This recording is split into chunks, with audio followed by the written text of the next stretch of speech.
श्री क्षेत्र भीमाशंकर द्वादश ज्योतिर्लिंगापैकी एक असलेलं डाकिन्याम भीमशंकरम या ठिकाणी पुणे जिल्ह्यामध्ये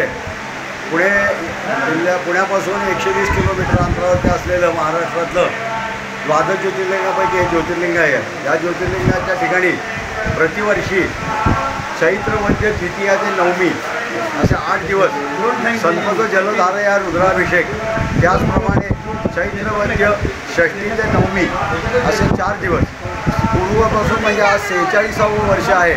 प्रतिवर्षी संतत जलधारा या रुद्राभिषेक देवावरती महारुद्राभिषेक होतो।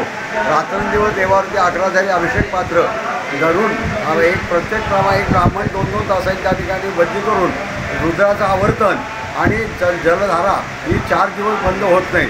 अशा पद्धतीने गेले 45 वर्ष या ठिकाणी सतत याप्रमाणे महारुद्र स्वाहाकार संततधार समितीच्या वतीने हा कार्यक्रम घडवण्यात चालू आहे। हा कार्यक्रम चालू असताना असलेले संपूर्ण महाराष्ट्र नाही तर देशभरातून येणारी जे भाविक मंडळी आहेत या 7 दिवसाकरता अनेक जण भाविक लोक असे विचार करून आणि वाट पाहत असतात की ह्या कार्यक्रमाला आम्हाला सहभाग घेण्याकरता काय म्हणून अंश मात्र आम्हाला काहीतरी मिळावा। आज माझ्या शेजारी महिला मंडळ या ठिकाणी उभं आहे। हे पुण्याचे आहेत, पुण्याचे राहणारे आहेत आणि हे सुद्धा दरवर्षी आम्हाला त्या ठिकाणाहून 2-2 किलो 5-5 किलो असं धान्य जमा करून या ठिकाणी आणून देतात। अनेक मंडळी आहेत की कोणी तेल देईल, कोणी तूप देईल, कोणी डाळ देईल, कोणी तांदूळ देईल। आपल्या खेड तालुक्यातील पश्चिम भागाचा भाग जो आहे पट्टा, जे शेतकरी मंडळी आहेत ही 2-2 किलो 5-5 किलो ज्याला असं आमच्याकडे आधुनिक पायली म्हणतात असं तांदूळ देऊन कमीत कमी रोजच्याला काही नाही ते 5 ते 10,000 5 ते 7,000 माणूस या ठिकाणी अन्नप्रसाद घेत असतं। या अन्नप्रसाद घेण्याकरता प्रतिदिन रोजच्याला 8 दिवसामध्ये प्रत्येक दिवशी रोजच्याला वेगळा एक या ठिकाणी पदार्थ तयार केला जातो। आज बघा इथे जर पाहिलं तर श्रीखंड तयार केलेलं आहे। श्रीखंड तयार केले या चक्क्याचे डबे कमीत कमी 10 ते 12 चक्क्याचे डबे माणसांनी दिलेले आहेत। कोणी 1 डबा दिलेला आहे, कोणी 2 डबे दिलेले असे देऊन संपूर्ण चक्का काही नाही म्हटलं तर आज 12 डब्याचा चक्का तयार झालेला आहे। कमीत कमी 200 ते 250 किलो चक्का आज आता 1 ते 2च्या टायमामध्ये प्रसाद वाटला जाईल।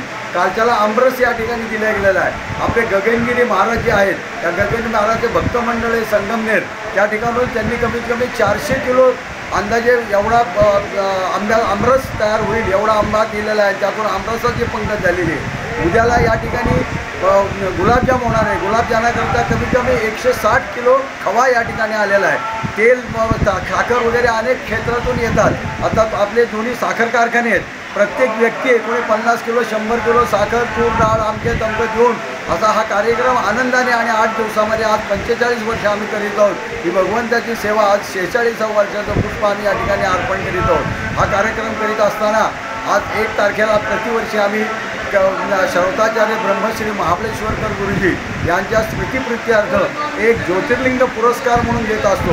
तो पुरस्कार प्रत्येक वर्षी उल्लेखनीय काम करणारे वैदिक क्षेत्रातील एक वैदिक अशा वैदिकाला देत असतो। यावर्षी म्हैसूरचे वेदपाठ शाळेतील जे परीक्षक आहेत मुख्य ज्या संपूर्ण महाराष्ट्रातील विद्यार्थी मंडळ म्हैसूरला ज्या ठिकाणी परीक्षा दिली जाते त्या वेद क्षेत्राचे जे परीक्षा घेणारे जे गुरुजी आहेत ते वंशी घनपाठी म्हणून आहेत। त्यांचा या ठिकाणी हा सत्कार त्यांना देऊन त्यांना ज्योतिर्लिंग पुरस्कार देण्यात आहे।